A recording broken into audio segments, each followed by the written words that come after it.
Salut à tous, bienvenue au circuit du Val d'Argenton où vont se dérouler les 2 premières manches du championnat de France de drift.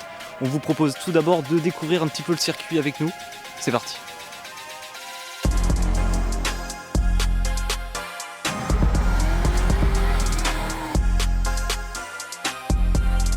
Je me trouve actuellement au déclenchement de ce tracé après la longue ligne droite à peu près de 100 mètres qui vient se conclure par un long virage à droite qui vient se recourber juste après le premier clip extérieur. Une fois le premier clip extérieur atteint, les pilotes vont devoir se resserrer vers l'intérieur pour venir choper le clip 2 et le clip 3.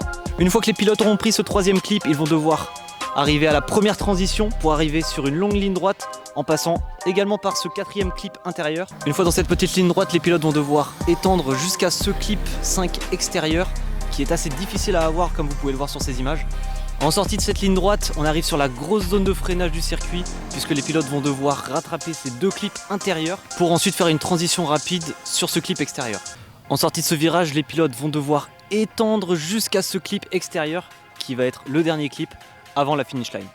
Maintenant que vous connaissez un peu mieux ce tracé, on va directement aller demander aux pilotes ce qu'ils en pensent. Intéressant, c'est technique, ça change complètement de ce qu'on fait d'habitude. Et non, intéressant, ça va être sympa d'exploiter un nouveau style de drift, on va dire, en France. Parce que là, c'est vraiment du basse vitesse et changement de cap super rapide, etc. Laisser la place pour le leader, enfin j'adore. Ça va être sympa, je pense. Pour moi, le tracé, c'est un tracé qui privilégie les petites puissances. Donc là, on n'est pas avantagé. En plus, on est limité de 25 en loisir, en largeur de pneus. Donc on a cherché un peu nos pressions. Mais il est traite parce qu'après, sur le clip 4, il faut arriver assez vite. Donc il faut mettre de la puissance en fait. Donc pour moi, c'est un tracé qui avantage personne. C'est juste, faut s'y faire. Écoute, tracé technique, voilà, comme on s'y attendait de toute façon. Donc un vrai circuit de karting, donc très technique. Mais néanmoins, par contre, une superbe entrée de déclenchement. Je ne m'attendais pas à ce qu'on puisse déclencher de cette manière-là et faire une entrée aussi incisive. Voilà. Après, ça reste quand même une piste qui n'est pas très large, mais c'est technique, c'est vraiment sympa. Le tracé il est cool, il est super technique et tu peux faire un bon run assez facilement et pour faire un très bon run c'est super difficile. À mon avis, on déclenche à, je sais pas, 80, 90, un truc comme ça, je pense. J'ai pas de compteur, mais pour moi, on doit être autour des 90-100.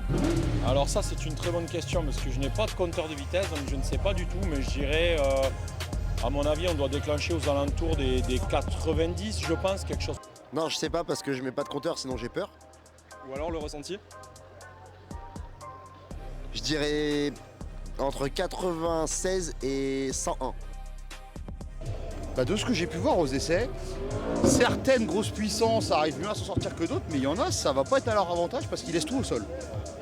Ils sont obligés de jouer sur l'angle et au final, ils ont trop d'angles, on n'a jamais trop d'angles en drift, mais il y a beaucoup d'angles et du coup, ça fait mouliner les roues parce qu'ils ont 800 chevaux, à peine ils lâchent l'embrayage, ça mouline, enfin voilà.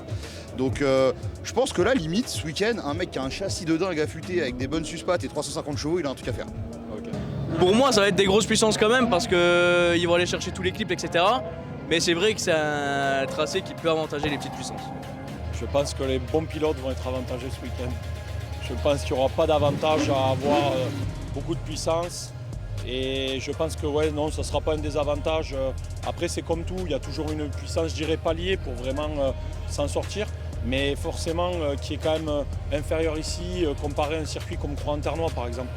Donc je pense qu'ici, à partir du moment où tu as 400 chevaux, tu peux remporter le round. J'aurais peut-être dit les petites ou les grosses, mais sans parler de puissance. Je me doute. Mais il me faut une réponse quand même. Ah, il te faut une réponse. Non, je pense pas que ce soit la puissance qui joue beaucoup ici. Le grip, oui. Petit point quand même sur les pilotes qui ont été les plus performants, c'est plutôt ça, avec chacun leurs caractéristiques. On va avoir un Jason Banet qui a un déclenchement vraiment hyper agressif, il arrive à amener beaucoup de vitesse et se freiner sur l'angle. C'est, je pense, un des pilotes qui a mis le plus d'angle sur le déclenchement. Ensuite, on va avoir des Amarres qui ont réussi à comprendre rapidement le circuit et être agressifs et en chase et en lead, avoir une ligne très propre. On va avoir aussi notamment Benoît Berton avec la Supra bleue qui était vraiment surprenant, ça va être le terme, puisqu'il a su vraiment de suite saisir l'identité du circuit, se l'approprier et de suite sortir des runs très propres et être aussi agressif à l'image un peu de Amarre. Et on va avoir du coup un Locatelli aussi, par contre qui est plus porté sur la vitesse. On sent qu'il a trouvé des bons réglages et surtout qu'il est à l'aise avec la voiture, surtout quand on sait que sa voiture il y a une semaine n'était pas encore prête.